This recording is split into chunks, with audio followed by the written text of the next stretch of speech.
lo había señalado Sebastián en la presentación, en ese mapa mundial, mostrando cómo está la Argentina. También el compromiso de lo que dijo el gobernador Schiaretti de que espera vacunar al 70% de la población y si es necesario comprar vacunas en el mundo, aunque en este momento, Francisco, hay todo un dilema o un problema en lo que se respecta a conseguir las vacunas en el mundo. Muchas gracias por estar en los turnos. No, al contrario, es un gusto para mí. Sin duda, las campañas de vacunación y los programas de vacunación son en un territorio nacional, ¿verdad? Sí. Por ende, esto está pasando en el mundo. En el marco de la pandemia y en la necesidad de dar una respuesta lo más rápida posible para reducir la mortalidad, la vacuna es la solución ideal. Y desde ese punto de vista, las inversiones que los estados nacionales o subnacionales puedan hacer en el sistema sanitario para aportar vacuna es la mejor inversión. Eso también lo tenemos que tener en claro. Por eso la voluntad política del gobernador.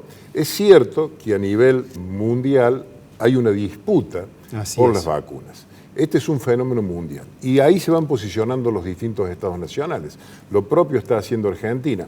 El gobernador lo que quiso enfatizar en su discurso fue precisamente la voluntad política de Córdoba de que cuando se abran las posibilidades de sumar recursos por parte de los estados subnacionales, Córdoba levanta la mano y va a estar presente como provincia. Ahora, ¿es posible alcanzar en este contexto y al ritmo que vamos en la vacunación este 70% que sería la inmunidad de rebaño?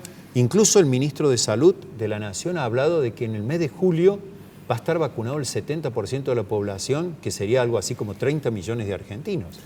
Bueno, yo la verdad que no cuento con la información precisa para poder definir esta cuestión, pero sí tengo información de nuestro Ministerio de Salud y por expresiones de nuestro Ministro de Salud que nosotros tenemos una primera etapa que son 1.200.000 personas como población objetivo, la población de riesgo, que para ese grupo, con el dispositivo que tenemos hoy, aceitándolo, lo podemos hacer en 6 meses, ¿verdad?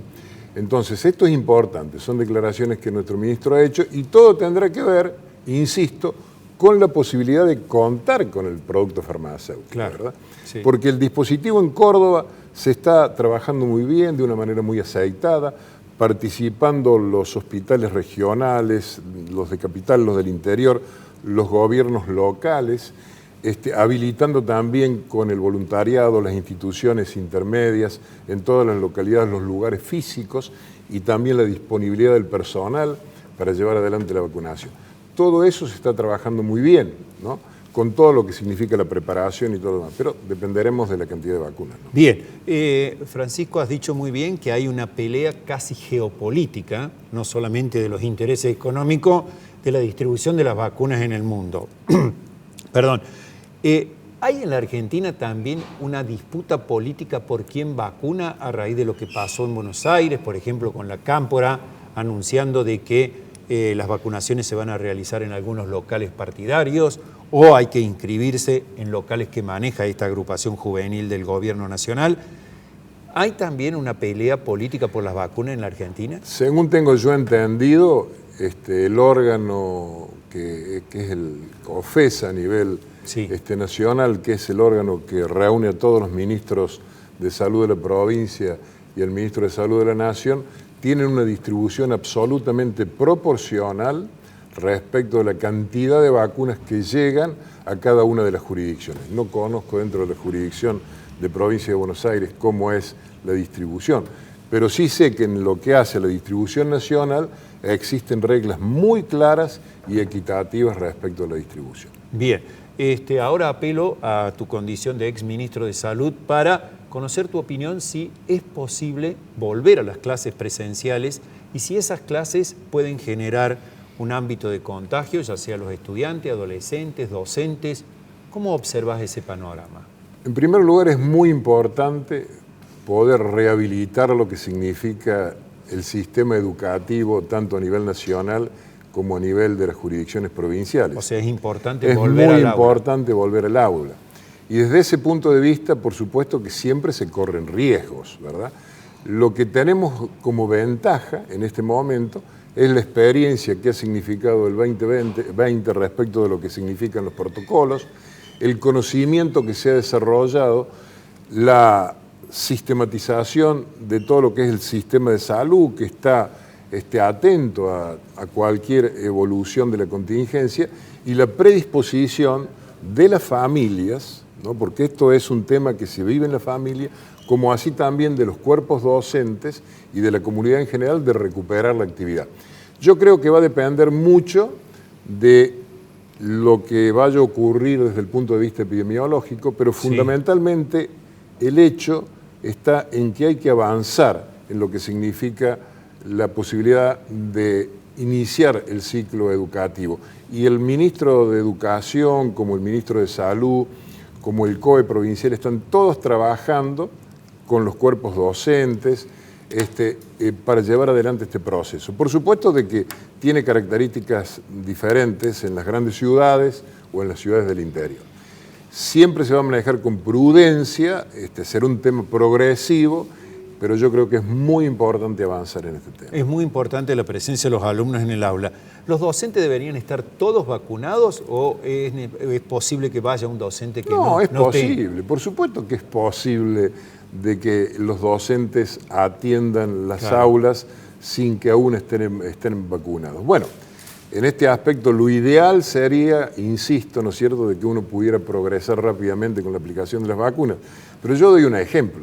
El sistema de salud a nivel mundial, provincial, nacional, se manejó prácticamente un año sin que hubiera vacunas para los profesionales de salud.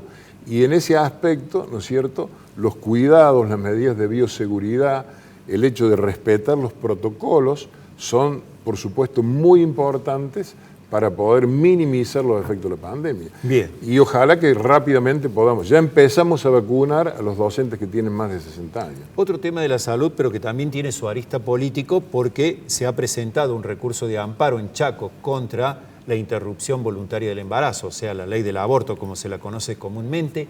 En Córdoba hay una presentación en Río Cuarto, y en Córdoba los grandes centros hospitalarios, es decir, los de mayor número de camas y aparatología, han dicho que ellos son objetores de conciencia, es decir, que no van a facilitar el tratamiento o lo que puede ser la receta a una persona que quiere interrumpir su embarazo. ¿Esto va a complicar la aplicación en Córdoba? ¿Cuál es tu análisis de esta situación? Yo creo que no. Además, porque en definitiva, ¿no es cierto?, las instituciones pueden tener una mirada y una posición respecto del tema, pero también desde el punto de vista legal tienen la responsabilidad médica de garantizar el derecho a la interrupción del embarazo, y en ese sentido, si no lo van a hacer porque no cuentan con los profesionales en su ámbito, tienen que sí garantizar la derivación de esa persona al lugar en donde se le pueda garantizar el procedimiento. La atención, digamos. Por eso no creo que vaya a haber demasiadas contradicciones en ese sentido. Simplemente se trata, porque es una cuestión médica también, ¿verdad? Y dentro del sistema de salud existe la confidencialidad y existen los mecanismos para poder llevar adelante estos procedimientos, dándole garantías y asegurando los derechos, ¿no es cierto? Está bien. Vos lo señalabas con respecto a esto, lo que tiene que ver con la interrupción del embarazo, y me comentabas fuera de cámara que hoy la mayor parte de esta problemática se resuelve vía farmacológica y es muy poco los casos que requieren una intervención médica o quirúrgica, digámosla así. Sin duda, ¿no es cierto? Ese ha sido el gran cambio respecto de lo que significa la interrupción del embarazo, ¿no?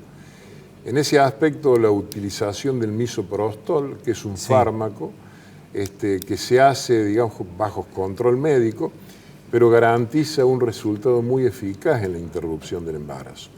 La ley nacional prevé que hasta la semana 14ª, ¿verdad? Sí. En ese sentido, también la interrupción legal del embarazo, en los casos de que haya cuestiones de salud o cuestiones que tengan que ver con una violación de la mujer, que también habilitan la interrupción legal del embarazo en otras circunstancias, también, bueno, la utilización de este fármaco hace de que los procedimientos, al no ser procedimientos quirúrgicos, en donde hay una agresión quirúrgica, el pronóstico y el resultado de la interrupción se pueda controlar mejor. Por eso también la reducción de la morbimortalidad respecto a este tema. Yo esto quiero dejar en claro lo que pasa en Córdoba, por ejemplo, ¿no es cierto?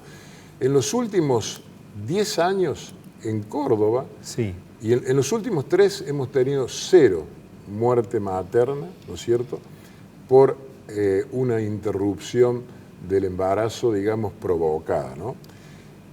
Pero a veces se conocen casos de prácticas ilegales y sí, ahí se han producido muertes. Bueno, pero no. Pero en Córdoba yo esto lo puedo aseverar con absoluta fidelidad, porque en Córdoba se define la causa, en definitiva, sí, de la muerte, ¿no es cierto?, la etiología, la causa de la muerte. Bueno, y en ese sentido, ¿no es cierto?, nosotros tenemos perfectamente establecido lo que pasó en los últimos 10 años. Te decía que en los últimos 3, 0, y si uno contabiliza los últimos 10, se han producido 10 muertes, ¿no es cierto? O sea que en realidad es muy poca la cantidad de mujeres, teniendo en cuenta, ¿no es cierto?, que en el último año han nacido más de 50.000 niños en la provincia de Córdoba, ¿verdad? Bueno. Y que siempre la mortalidad materna es una razón entre nacidos vivos y muertes maternas, cada 10.000, ¿verdad? Así es. Entonces, bueno, este es un dato importante para tener en cuenta. Bueno, se nos ha ido mucho tiempo hablando de salud, pero nos quedan 2 temas de política que te pido que los resolvamos rápidamente. Sí. Uno,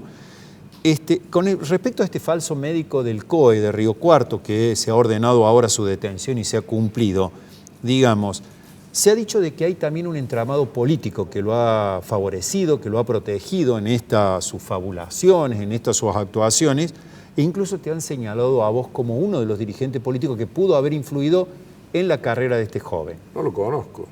No lo conozco. No lo conozco.